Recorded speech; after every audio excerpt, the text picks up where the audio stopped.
Guys, kakaalis lang po ni kaibigan po natin Rinting Linyo.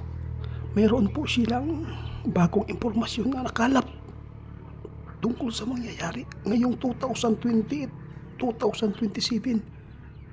Magkakaroon po ng tagutom at napakaraming mga tao malilinlang po sa bigas na sinasabi po ng ating kaibigan.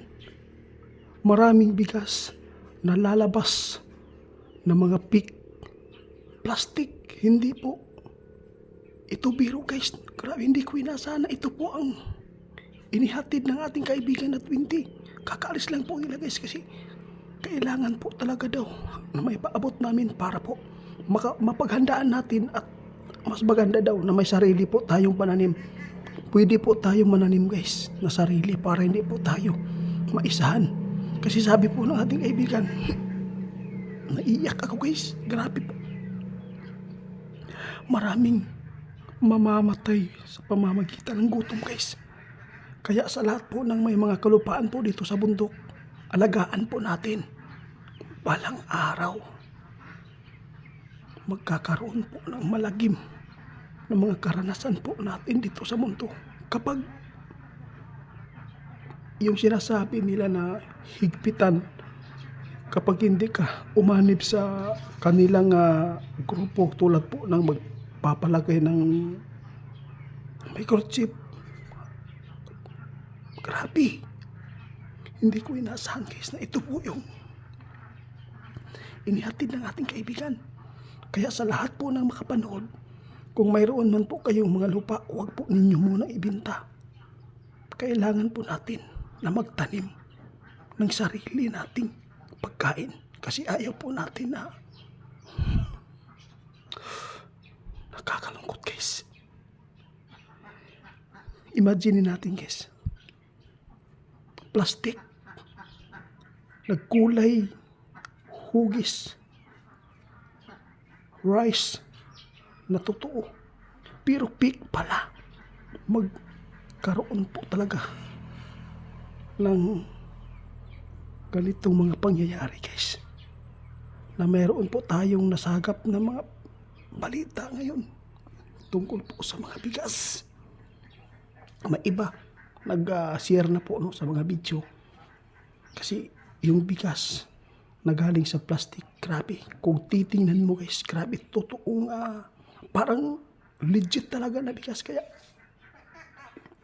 natakot si kaibigan guys dahil po nakita ng ating kaibigan maraming mamamatay na tao dahil po sa gutom. Kung sakali man guys, sakupin tayo ng jablo kasi mahirap bumili ng bigas kapag hindi ka umanib sa kanilang organisasyon. Kaya ipinapaabot po namin ito at saka kaibigan natin kung bakit po niya inihatid po yung impormasyon na ito. Nakakaiba talaga guys. Sinabi pa niya sa 2027-28 maraming bigas na peak ang lalabas dito sa ating bansa. Kawawa ang mga tao, mahirap. Mura lang po daw ito guys. Alam po ba kung bakit mura? Para maraming mga tao makapagbili.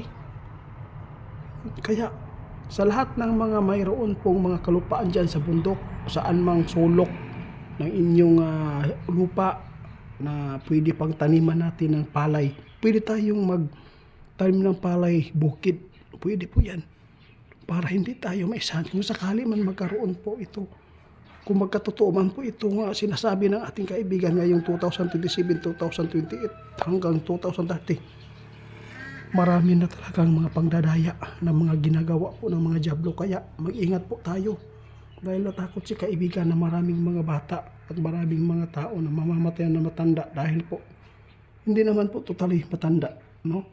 Yung mga edad na tulad natin dahil sa gutom, doon na lalabas ang mga demonyo guys para mangakit, magpain ng mga tao, sabi ng mga duwende.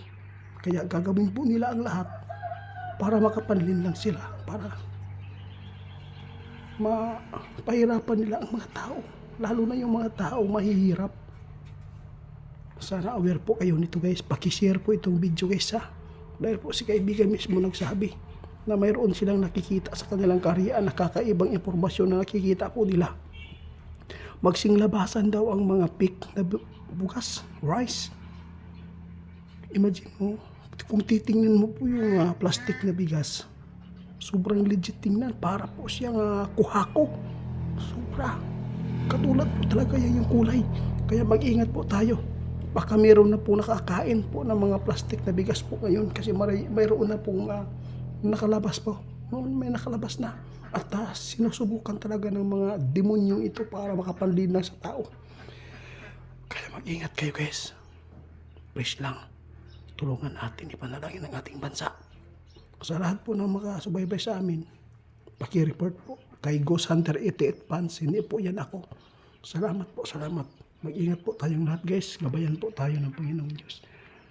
Sana po ligtas tayo lagi sa anumang sakuna. Salamat po.